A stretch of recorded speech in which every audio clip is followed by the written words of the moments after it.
గారికి, హరిశంకర్ గారికి మధ్య ఏదో ప్రేమ కథ నడుస్తున్నట్టే ఉంటుందన్నమాట. బేసిక్‌గా ఆయన సినిమాలు మాకు చూపించి మమ్మల్ని హ్యాపీ చేస్తారు.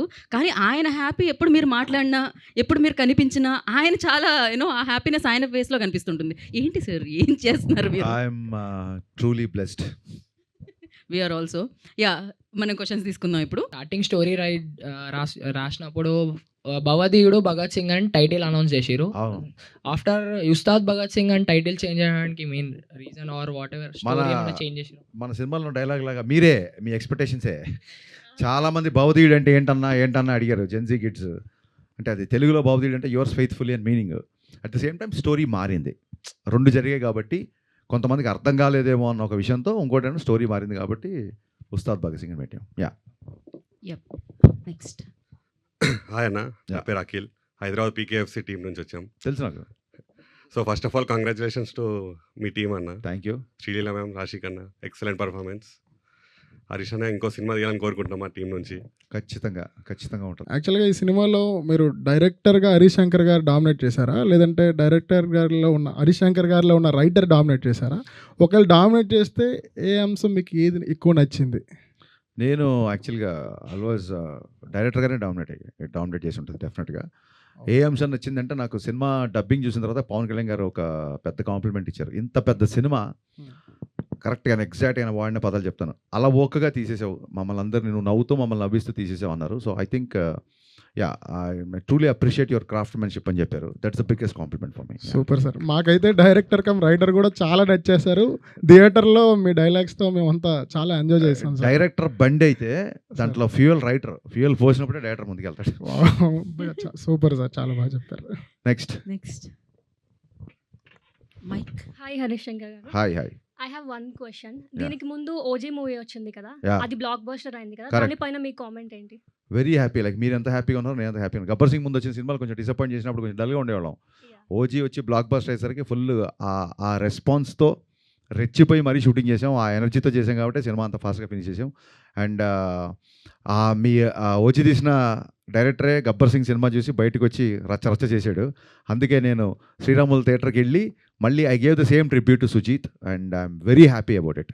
తెలుగులో ఇంతమంది ఆర్టిస్టులు ఉండగా పార్థివన్ గారిని ఎందుకు సెలెక్ట్ చేసుకోవాల్సి వచ్చింది? అంటే నేను ఇందాక చెప్తాను కదా, ఇట్స్ డైరెక్టర్స్ చాయిస్ అండి. తెలుగులో ఉన్నారా లేరా అని కాదండి. ఇప్పుడు మనం సినిమా అనేది ఇట్ ఈస్ క్రాసింగ్. ఇప్పుడు రావు రమేష్ గారు మన ఆర్టిస్ట్ కదా, మరి కేజీఎఫ్లో ఆయన ఎందుకు పెట్టారు? ఫహాద్ ఫాసిల్ తమిళ్ కదా, పుష్పాలో మరి ఆయన ఎందుకు పెట్టారు? ఇట్స్ డైరెక్టర్ చాయిస్ అండి. అండ్ వీఆర్ మనందరము ఇండియన్ సినిమా మొత్తం ప్రపంచం అంతా తెలుగు సినిమాని చూస్తున్నప్పుడు మనం ఇంకా Telugu, Tamil, Kannada, Malayalam, I think we should break this language barriers, and every director has a freedom to work with whomever he wants. At the same time, having said that, కొత్తగా ఉండాలి. నల్ల నాగప్పనే కనబడాలి తప్ప బిఫోర్ చేసిన వీళ్ళు కనబడకూడదని. అండ్ డెఫినెట్గా మనకి ప్రకాష్ రాజ్ విలన్ అనగానే ప్రకాష్ రాజ్ గుర్తొస్తారు. ఆయన ఆల్రెడీ వకీల్ సాబ్ చేశారు, కళ్యాణ్ గారికి ఆపోజిట్గా జస్ట్ బిఫోర్ ఓజీలో కూడా చేశారు. సో ఇక్కడ ఒక చిన్న ఫ్రెష్నెస్ రావాలని. And Parthiban is a legend actor and legendary director. అలాగే కేఎస్ రవికుమార్ గారు, కళ్యాణ్ గారు రెస్పెక్ట్ఫుల్గా ఇచ్చే ఒక పర్సన్ ఉండాలంటే కేఎస్ రవికుమార్ గారు director I respect him a lot. ఆయన కమల్ హాసన్ గారితో, రజనీకాంత్ గారితో ఎడాపెడా బ్లాక్ బస్టర్లు తీశారు. I respect him a lot and is my favourite director two. So Kalyan గారు రెస్పెక్ట్ ఇవ్వాలి, కళ్యాణ్ గారు ఇట్లా పాటించాలంటే అలాంటి ఒక స్టేచర్. అలాంటి కేఎస్ రవికుమార్ గారు కూడా రెస్పెక్ట్ ఇవ్వాలంటే ఒక మురళీమోహన్ గారు లాంటి ఒక సీఎం క్యారెక్టర్. ఇవన్నీ ఏంటంటే లాంగ్వేజ్ బ్యారియర్స్ అయినా ఇంకా మనం పెట్టుకోవద్దండి అని వదిలేసుకుంటూ ముందుకెళ్ళాలి బేసిక్గా. పవన్ కళ్యాణ్ గారు ఐ థింక్ కాంతారా సినిమాకి ఇప్పుడు మనకి ఉస్తాద్కి ఇచ్చిన దానికంటే ఎక్కువగా టికెట్స్ హైక్ ఇచ్చారు యాక్చువల్గా. మరి లాంగ్వేజ్ బ్యారియర్ ఉంటే ఆయన ఇస్తారా అట్లాగా? రైట్ అండి. నెక్స్ట్. సార్ యాక్చువల్లీ నేను మూవీ చూసినప్పుడు ఒకటే అనిపించింది, అంటే ఆ డైలాగ్స్ విన్నప్పుడు కూడా అంతసేపు సినిమా చూసి ఒకటే అనిపించిందా? లేదు. ఎన్ని అనిపించాలి బాసు? కాదు అంటే నర్వస్లో అలా మాట్లాడుతున్నాను. కానీ some of the dialogues which resembles him in the present situation also, in real life also. మీరు మూవీ చూసాక డిడ్ యూ ఫెల్ట్ లైక్ ఇది రియల్ లైఫ్లో డైలాగ్ రాస్తున్నా, or else you feel like అలా చేశాకే మీరు డైలాగ్ రాశారా, లేకపోతే మీరు అనుకోని ఆ డైలాగ్ రాశాక? ఇట్స్ వైస్ వర్సా అండి. ఫ్యూ డైలాగ్స్ అనిపిస్తాయి, ఫ్యూ డైలాగ్స్ బికాస్ ఒకటే dialogue that which into my to heart, అది ఏంటంటే అభివృద్ధి పేరుతో నా నోరు నొక్కేయటం మీకు అలవాటే కదా అంటాడు. అంటే అదే కొన్నిసార్లు అలా రాసేసిన తర్వాత అనిపించింది. బట్ ఫ్యాన్స్ డైలాగ్ మట్టుకు నాకు ఖచ్చితంగా అనిపించింది. ప్రతిసారి ఫ్యాన్స్ హీరోకి ఎలివేషన్ ఇస్తున్నారు, ఈసారి మనందరి ఫేవరెట్ హీరో పవన్ కళ్యాణ్ గారితో ఫ్యాన్స్కి ఎలివేషన్ ఇప్పిద్దామని. ఎంతమంది ఉంటారో తెలుసా, లెక్క పెట్టడానికి జన్మ సరిపోదు, లేపడం సంగతి తర్వాత. అది మీ అందరి ఇన్స్పిరేషన్తో వచ్చిన డైలాగ్ అది. Thank you sir. Hi sir, Pavan. మీ పేరు కూడా పవనేనా? Sir biggest fan Varun Tej గారికి. మళ్ళీ గద్దలకొండ గణేష్ లాంటి కంబ్యాక్ వరుణ్ తేజ్ గారితో ఏమైనా ప్లాన్ ఉందా? ఉంది. ఎప్పుడు వస్తుంది? వెయిటింగ్, ఈగర్గా వెయిట్ చేస్తున్నాం as a true Varun Tej గారి ఫ్యాన్ లాగా. డెఫినెట్గా ఎప్పుడు వస్తుందో ఫస్ట్ అప్డేట్ నీతోనే స్టార్ట్ చేస్తాను. నీకే. Thank you sir. అమ్ము గారికి, your biggest weakness as an actress and what you have done to overcome it? I think being sensitive towards things, because konisalu whether while performing or scene, I tend to take it back Bobby. home. So it's a strength and a weakness, I feel. అన్న, uh, this is Shivateja, Shivateja. Die hard Raviteja fan. Okay. మీ నుంచి Shivateja fan of Raviteja. Okay.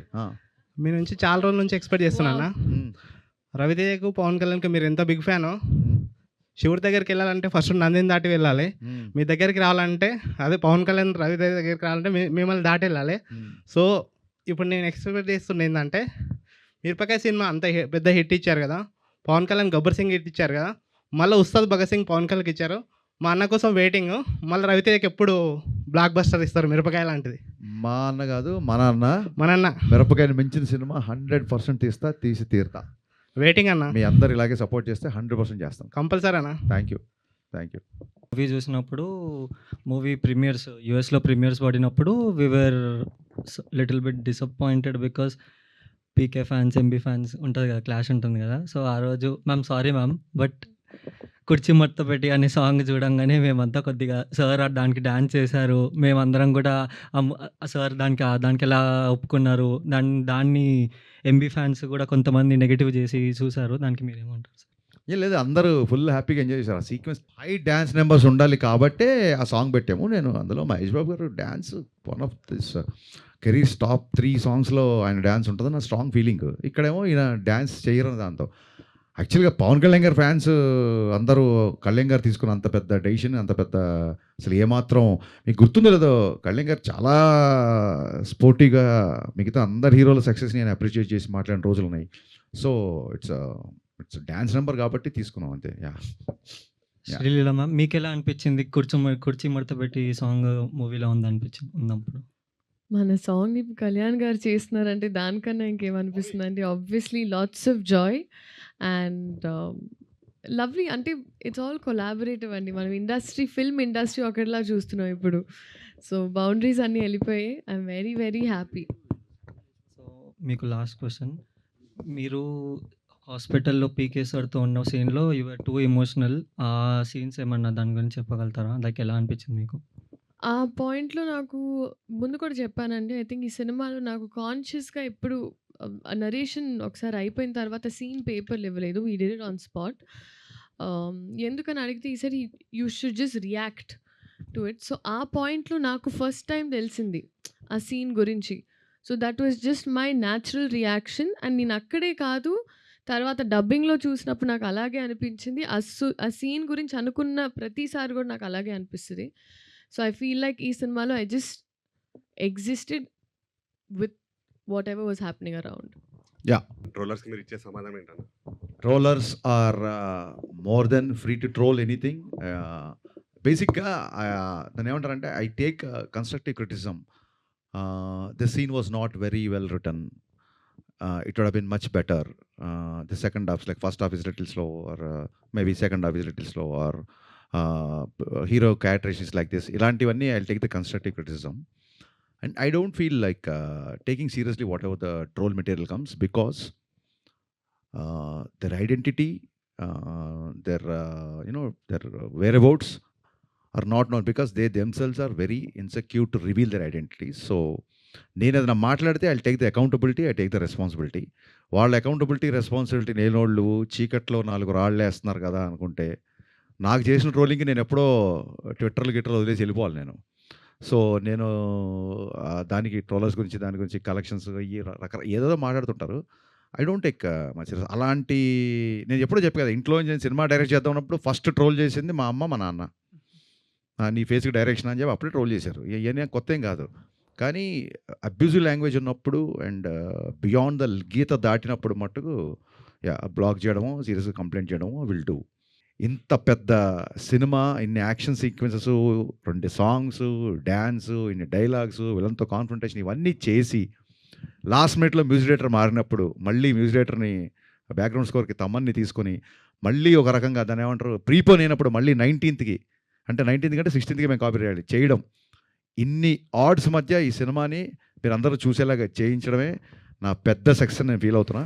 I'm totally happy with my output and people are embracing, people are loving and I did it more than I can do. Thank you. Thank you fans, thank you so much for your valuable time and valuable questions. Thank you so much and thank you so much Harishankar garu for Ustad Bhagat Singh. నిజంగానే celebrate చేసుకుంటున్నాం PSPK ఫ్యాన్స్గా, cinema అభిమానుల. So డెఫినెట్గా cinema అందరూ చూసారు, మళ్ళీ వెళ్ళి చూడండి. డెఫినెట్గా దాంట్లో ఉన్న ఆ ఫీల్, లైక్ ఆ డైలాగ్స్ కానీ, ఆ డాన్స్ కానీ, ఆ వింటేజ్ లుక్ కానీ అన్నిటిని మనం సెలబ్రేట్ చేసుకుందాం.